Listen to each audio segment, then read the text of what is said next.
जय श्री कृष्ण। आज हम गीता जी सुन रहे हैं। गीता में 18 अध्याय 700 श्लोक है जो सभी महत्वपूर्ण है। महाभारत में भगवान श्री कृष्ण ने अर्जुन को जो उपदेश दिए वही गीता है। गीता में आत्मा, परमात्मा, भक्ति, कर्म, जीवन आदि का वृहद रूप से वर्णन किया गया है।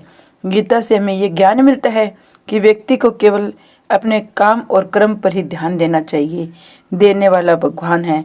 जय श्री कृष्ण भगवान ने की जय। गीता जी का हम पहला अध्याय हम सब मिलके सुनेंगे। जय श्री कृष्ण भगवान ने की जय।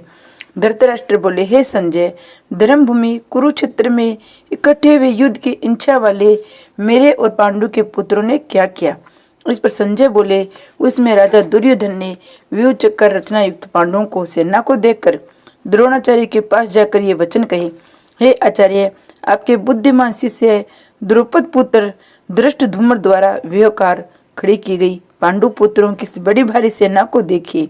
इस सेना में बड़े बड़े धनुष वाले युद्ध में भीम अर्जुन के समान बहुत से शूरवीर है, जैसे सात्विक और विराट था महारथी राजा द्रुपद और धृष्टकेतु, चेकितान, बलवान काशीराज, पुरुजित, कुंती भोज और मनुष्यों में श्रेष्ठ शिव पराक्रमी योद्धा मनु था बलवान उत्तमोजा, सुभद्रा पुत्र अभिमन्यु, द्रौपदी के पांचों पुत्र, ये सभी महारथी है।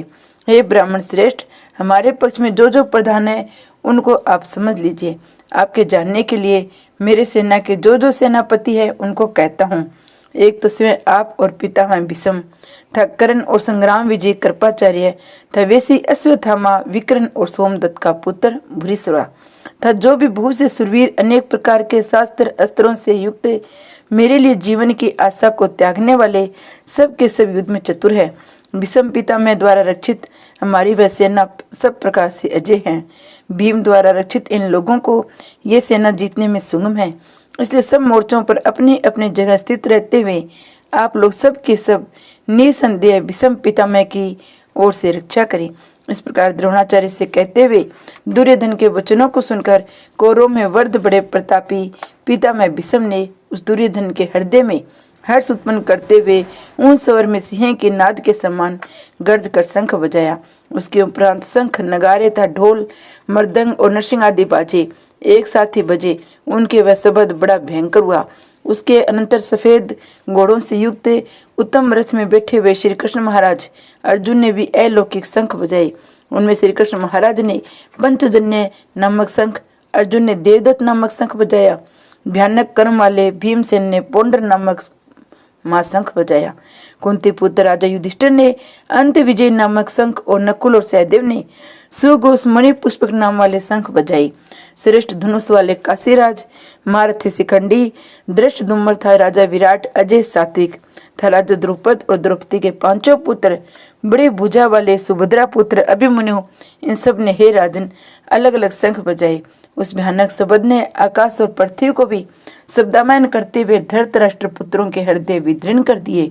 हे राजन, उसके उपरांत कपि ध्वज अर्जुन ने खड़े हुए धृतराष्ट्र पुत्रों को देखकर उस शस्त्र चलाने की तैयारी में धनुष उठाकर हर्षी के श्री कृष्ण महाराज से ये वचन कहा, हे अच्युत, मेरे रथ को दोनों सेनाओं के बीच में खड़ा करिए, जब तक मैं स्थित हुए युद्ध की कामना वालों को अच्छे प्रकार देख लूं कि इस युद्ध रूप व्यापार में मुझे किन किन के साथ युद्ध करना योग्य है।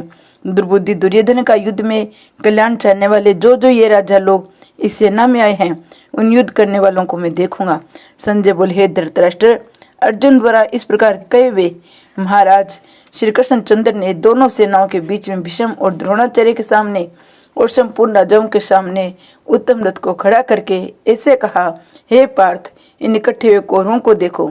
उसके उपरांत प्रतापुत्र अर्जुन ने इन दोनों ही सेनाओं में स्थित हुए पिता के भाइयों को, पितामहों को, आचार्यों को, मामा को, भाइयों को, पुत्रों को, पौत्रों को, मित्रों को, ससुरों को, सुहृदों को भी देखा। इस प्रकार उन खड़े हुए संपूर्ण बंधुओं को देखकर व्यंतुत करुणा से युक्त हुए कुंती पुत्र अर्जुन शोक करते हुए बोले, हे कृष्ण, इस युद्ध की इच्छा वाले खड़े हुए सब जन समुदाय को देखकर मेरे अंग स्थिर होते जा रहे हैं, मुख भी सूखा जा रहा है और मेरे शरीर में कंप और रोमांच होता है तथा हाथ से गांडीव धनुष गिरता है। त्वचा भी बहुत जलती है। मेरा मन भ्रमित सा हो रहा है, इसलिए मैं खड़ा रहने की भी सामर्थ्य नहीं है। हे केशव, लक्षणों को विपरीत देखता हूँ, तो युद्ध में अपने कुल को मारकर मैं कल्याण भी नहीं देखता। हे कृष्ण, मैं विजय नहीं चाहता, राज्य और सुखों को भी नहीं चाहता। हे गोविंद, हमें राज्य से क्या प्रयोजन है, अतः भोगों से, जीवन से भी क्या प्रयोजन है, क्योंकि मैं जिनके लिए राज्य, भोग और सुख अधिक इच्छित है, वे ये सब धन जीवन आशा को त्यागने में युद्ध में खड़े हैं, जो कि गुरुजन, ताऊ, चाचे, लड़के, वैसे ही दादा, मामा, ससुर, पोते, साले और भी संबंधी लोग हैं। इसलिए हे मधुसूदन, मुझे मारने पर, अतः 3 लोग के राज्य के लिए भी मैं सबको मारना नहीं चाहता हूँ, फिर पृथ्वी के लिए तो कहना ही क्या है। हे जनार्दन, धृतराष्ट्र के पुत्रों को मारकर भी हमें क्या प्रसन्नता होगी, इन आतंताइयों को मारकर तो हमें पाप ही लगेगा। इसे हे माधव, अपने बांधव धृतराष्ट्र के पुत्रों को मारने के लिए हम योग्य नहीं हैं, कि अपने कुटुंब को मारकर हम कैसे सुखी रहेंगे। यद्यपि लोभ से भ्रष्टचित हुए ये लोग कुल के नाश करते दोष को मित्रों के साथ विरोध करने में पाप को नहीं देखते हैं, परंतु हे जनार्दन, कुल के नाश करने से दोष को जानने वाले हम लोगों को इस पाप से हटने के लिए क्यों नहीं विचार करना चाहिए, क्योंकि कुल के नाश होने से सनातन कुल धर्म नष्ट हो जाता है। धर्म के नाश होने से संपूर्ण कुल का पाप भी भूत दबा लेता है। हे कृष्ण, पाप के अधिक बढ़ जाने से कुल की स्त्रियां दूषित हो जाती है, और वास्तव स्त्रियों के दूषित होने पर वर्ण संकर उत्पन्न होता है, और वह वर्ण संकर कुल घातियों को, कुल को नरक में ले जाने के लिए होता है। लोप हुई पिंड और जल की क्रिया वाले इनके पित्त लोग भी गिर जाते हैं। इन वर्ण संकर कारक दोषों से कुल घातियों के सनातन कुल धर्म, जाति धर्म नष्ट हो जाते हैं। हे जनार्दन, नष्ट हुए कुल धर्म वाले मनुष्य को अनंत काल तक नरक में वास होता है, ऐसा हमने सुना है। ओह शोक है कि हम लोग बुद्धिमान होकर भी महान पाप करने को तैयार हुए हैं, कि जो राज्य और सुख के लोभ से अपने कुल को मारने के लिए उद्यत हुए हैं। यदि मुझ शास्त्र रहित न स्थापना करने वाले को शस्त्रधारी धृतराष्ट्र के पुत्र रण में मारे तो मरना भी मेरे लिए अति कल्याणकारक होगा। संजय बोले, रणभूमि में शोक से उद्विग्न मन वाले अर्जुन इस प्रकार कहकर बाण से धनुष को त्याग कर रथ के पिछले भाग में जाकर बैठ गए।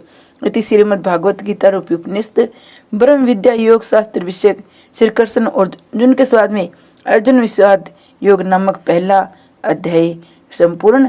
अब हम पहले अध्याय का महत्व सुनेंगे। शंकर भगवान पार्वती माँ से कह रहे हैं। पार्वती जी ने कहा, हे भगवान, आप सब तत्वों के ज्ञाता है, आपकी कृपा से मुझे श्री विष्णु संबंधी नाना प्रकार के धर्म सुनने को मिले, जो समस्त लोगों का उद्धार करने वाले हैं। हे देवेश, अब मैं गीता का महात्म्य सुनना चाहती हूँ, जिसका श्रवण करने से श्री हरि में भक्ति बढ़ती है। श्री महादेव जी बोले, जिनका श्री विग्रह अलसी के फूल की भांति श्याम वर्ण का है, पक्षीराज गरुड़ जिनके वाहन है, जो अपनी महिमा से कभी च्युत नहीं होते, शेषनाग की सैया पर शयन करते हैं, उन भगवान महाविष्णु की हम उपासना करते हैं। एक समय की बात है, मूर्धत्य के नाशक भगवान विष्णु शेषनाग के रमणीय आसन पर सुखपूर्वक विराजमान थे। उस समय समस्त लोगों के आनंद देने वाली भगवती लक्ष्मी ने आदर पूर्वक प्रश्न किया। श्री लक्ष्मी जी ने कहा, भगवान, आप संपूर्ण जगत का पालन करते हुए भी अपने ऐश्वर्य के प्रति उदासीन से होकर जो क्षीर सागर में नींद ले रहे हैं, इसका क्या कारण है? भगवान बोले, सुमुखी, मैं नींद नहीं लेता हूँ, अपितु तो तत्व अनुसरण करने वाले अंतर्दृष्टि के द्वारा अपने ही महेश्वर तेजक साक्षात्कार कर रहा हूँ।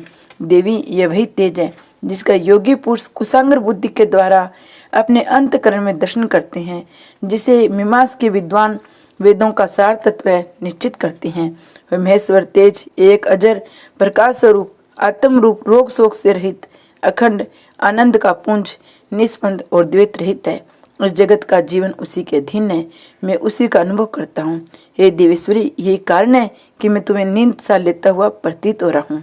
श्री लक्ष्मी जी ने कहा, ऋषिकेश, आप योगी पुरुषों के ध्येय है, आपके अतिरिक्त भी कोई ध्यान करने योग्य तत्व है, ये जानकर मुझे बड़ा कौतूहल हो रहा है। इस चराचर जगत की सृष्टि और संहार करने वाले समय आप ही है, आप सर्व समर्थ है।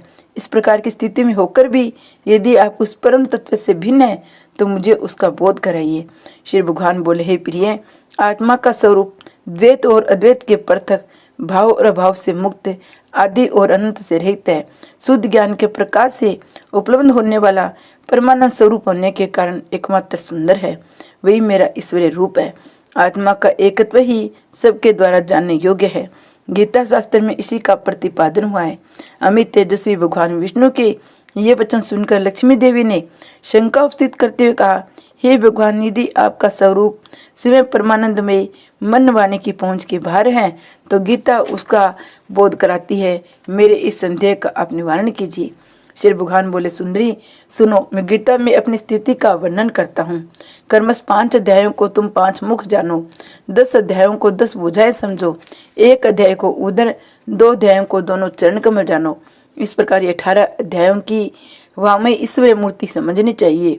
ये ज्ञान मात्र से ही महान पातकों का नाश करने वाली है। जो उत्तम बुद्धि वाला पुरुष गीता के 1 या आधे श्लोक का आधे या चौथा श्लोक का भी प्रतिदिन अध्याय करता है, वह सुशर्मा के समान मुक्त हो जाता है। श्री लक्ष्मी ने कहा, हे देव, सुशर्मा कौन था, किस जाति का था, किस कारण से उसकी मुक्ति हुई? श्री भगवान बोले, प्रिय, सुशर्मा बड़ी खोटी बुद्धि का मनुष्य था। पापियों को तो वह शिरोमणि ही था। उसका जन्म वैदिक ज्ञान से शून्य एवं क्रूरतापूर्ण कर्म वाले ब्राह्मणों के कुल में हुआ था। वह न ध्यान करता था, न जप, न होम करता था, न अतिथियों का सत्कार करता था। वह लंपट होने के कारण सदा विषयों के सेवन में आसक्त रहता था। हर जोतता, पत्ते बेचकर जीविका चलाता था। उसे मंदिरा पीने का व्यसन था, वह मांस भी खाया करता था। इस प्रकार उसने अपने जीवन का दीर्घ काल व्यतीत कर दिया। एक दिन मूढ़ बुद्धि सुशर्मा पत्ते लाने के लिए किसी ऋषि की वाटिका में घूम रहा था। इसी बीच में काल रूपधारी काले सांप ने उसे डस लिया। सुशर्मा की मृत्यु हो गई। तदनंतर वह अनेक नरकों में जाकर वहां की यातनाएं भोगकर मृत्यु लोक में लौट आया और वहां बोझ ढोने वाला बैल हुआ। उसी समय किसी पंगु ने अपने जीवन को आराम से व्यतीत करने के लिए उसे खरीद लिया। बैल ने अपनी पीठ पर पंगु का भार ढोते हुए बड़े कष्ट से 7-8 वर्ष बिताए। एक दिन पंगु ने किसी ऊंचे स्थान पर बहुत देर तक बड़े तेजी के साथ उस बैल को घुमाया। इससे वह थक कर बड़े वेग से पृथ्वी पर गिरा और मूर्छित हो गया। उस समय वहां कोतवाल वंश आकृष्ट और बहुत से लोग एकत्रित हो गए। उस जन समुदाय में किसी पुण्यात्मा व्यक्ति ने उस बैल का कल्याण करने के लिए उसे अपना पुण्य दान किया। तत्पश्चात कुछ दूसरे लोगों ने भी अपने अपने पुण्यों को याद करके उन्हें उसके लिए दान किया। उसी भीड़ में एक वेश्या भी खड़ी थी। उसे अपने पुण्य का पता नहीं था, तो भी उसने लोगों को देखा देखी उस बैल के लिए कुछ त्याग किया। तदनंतर यमराज के दूत उस मरे हुए प्राणी को पहले यमपुरी ले गए। वहां ये विचार करके कि वह वेश्या के दिव्य पुण्य से पुण्यवान हो गया है, उसे छोड़ दिया जाए। फिर वह भूलोक में आकर उत्तम कुल और शील वाले ब्राह्मणों के घर में उत्पन्न हुआ। उसी समय भी उसे अपने पूरे जन्म की बातों का स्मरण बना रहा। बहुत दिनों के बाद अपने अज्ञान को दूर करने वाले कल्याण तत्व का जिज्ञासु होकर वह उस वेश्या के पास गया और दान की बात बतलाते हुए उससे पूछा, तुमने कौन सा पुण्य दान किया था? वेश्या ने उत्तर दिया, वह पिंजरे में बैठा हुआ तोता प्रतिदिन कुछ पढ़ता है, उससे मेरा अंतकरण पवित्र हो गया है। उसी का पुण्य मैंने तुम्हारे लिए दान किया था। उसके बाद उन दोनों ने तोते से पूछा। तब उस तोते ने अपने पूरे जन्म का स्मरण करके प्राचीन इतिहास कहना आरंभ किया। सुख बोला, पूरे जन्म में मैं विद्वान होकर भी विद्वता के अभिमान से मोहित रहता था। मेरा राग द्वेष इतना बढ़ गया था कि मैं गुणवान विद्वानों के प्रति भी ईर्ष्या भाव रखने लगा। फिर समय अनुसार मेरी मृत्यु हो गई। अनेकों घृणित लोगों में भटकता फिरा। उसके बाद इस लोक में आया। सदगुरु की अत्यंत निंदा करने वाले कारण तोते के कुल में मेरा जन्म हुआ। पापी होने के कारण छोटी अवस्था में मेरे माता पिता से वियोग हो गया। एक दिन मैं ग्रीष्म ऋतु में तपे हुए मार्ग पर पड़ा था। वहां से कुछ श्रेष्ठ मुनि मुझे उठा लाए और महात्माओं के आश्रम में के भीतर एक पिंजरे में उन्होंने मुझे डाल दिया। वही मुझे पढ़ाया गया। ऋषियों के बालक बड़े आदर के साथ गीता के प्रथम अध्याय की आवृत्ति किया करते थे। उन्हीं से सुनकर मैं भी बारंबार पाठ करने लगा। इसी बीच एक चोरी करने वाले बैलिये ने मुझे वहां से चुरा लिया। तत्पश्चात इस देवी ने मुझे खरीद लिया।